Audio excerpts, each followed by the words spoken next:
Hello everyone, I'm presenting a rare case of right atrial mass excision in unit. Its anesthetic concerns and conduct. Coming to introduction, primary cardiac tumors in infants have an incidence of 0.03 to 0.08, while right atrium mass in unit being a true rarity. Their presentation varies from being asymptomatic to a wide variety. 18-day-old female child weighing 2.1 kg at term pregnancy by normal vaginal delivery had MSL and severe birth asphyxia. Patient was mechanically ventilated for 6 days. Patient presented with features of congestive cardiac failure during hospital stay. Patient was on IV antibiotics, diuretics, and other supportive treatment. After which patient was extubated and was requiring oxygen mask support. Echo showed large hyperechoic mobile structure attached to IVC RA junction protruding into the RV across the tricuspid valve, measuring 27 into 6 mm in size with a probable diagnosis of myxoma or clot. Further findings showed mild PAH, patent foramen oval, and normal biventricular function. Picture 1 showing RA mass attached to the interatrial septum. Picture 2 showing the subcostal view where the RA mass is protruding into the tricuspid, and picture 3 showing the subcostal view where the RA mass is protruding into the IVC.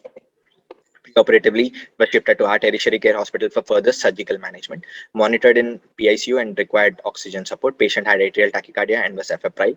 CBC, electrolytes, and renal function tests were in normal range. LFT was slightly deranged with a bilirubin of 2.4, SGOT of 78, SGPT of 81, alkaline phosphatase of 168. Pre-medication was avoided.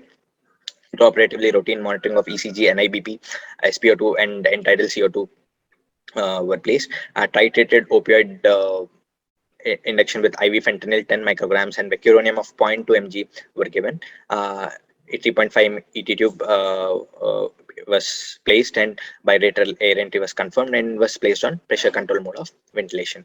Anesthesia was maintained with oxygen in air 50% and sevoflurane. Art line was placed in femoral artery, and CVP 4.5 French in the right femoral vein under aseptic precautions.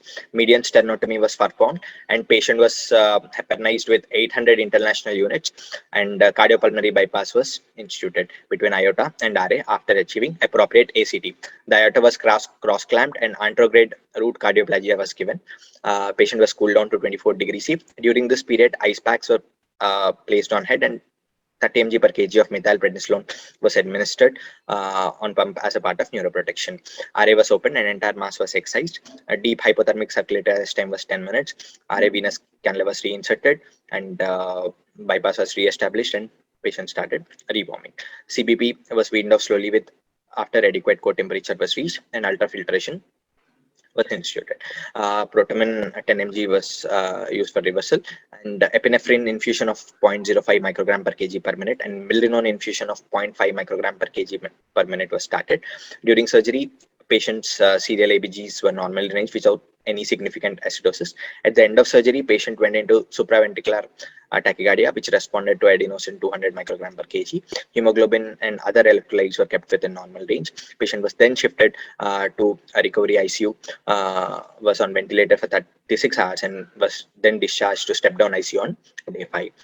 Coming to discussion, cardiac mass may present in fetal or postnatal life. It can be tumor, clot, or vegetation. Cardiac mass in right atrium of neonate is a true rarity.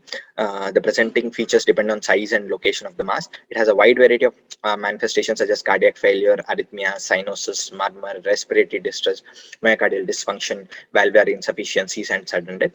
Due to its low incidence and variety in clinical presentation, the diagnosis of is overlooked or delayed. This explains the morbidity or mortality associated with such masses. The patient was presented with signs of congestive cardiac failure. Echo showing RA mass could possibly explain this preoperative course. Early diagnosis and surgical intervention in such patient can reduce the mortality to 0.1 to 3.6%. Anesthesiologists should be very cautious while inserting CVP line. Complications like hypotension, arrhythmias, tumor fragmentation, and embolization can occur. So we plan for femoral vein cannulation. Another important cause of hypotension in these patients is outflow obstruction due to positional changes. To a certain extent, this can be evaluated preoperatively as patients are more symptomatic in those positions. So a very carefully monitored positioning and titrated induction technique should be employed. All preparations to go into an emergent cardiopulmonary bypass, if required, should be done before induction. SVT are relatively frequent after resection of atrial tumor. Mechanical expansion of atrium and relative hypoxia caused by tumor compression may result in conduction defects and other arrhythmias. DHCA used in our patient because mass was extending into IVC. Adverse effects of DHCA were anticipated in the neonate, and strategies such as neuroprotection, product transfusion, electrolyte, acid-base correction, and temperature management were implemented. Coming to conclusion, right atrial mass excision in neonate should minuscule of cardiothoracic surgeries accounted for limited experience on its management. Early diagnosis with vigilant perioperative management and multidisciplinary approach could render better outcomes. These are the references. Thank you so much. Dr. Rian, you want to go first?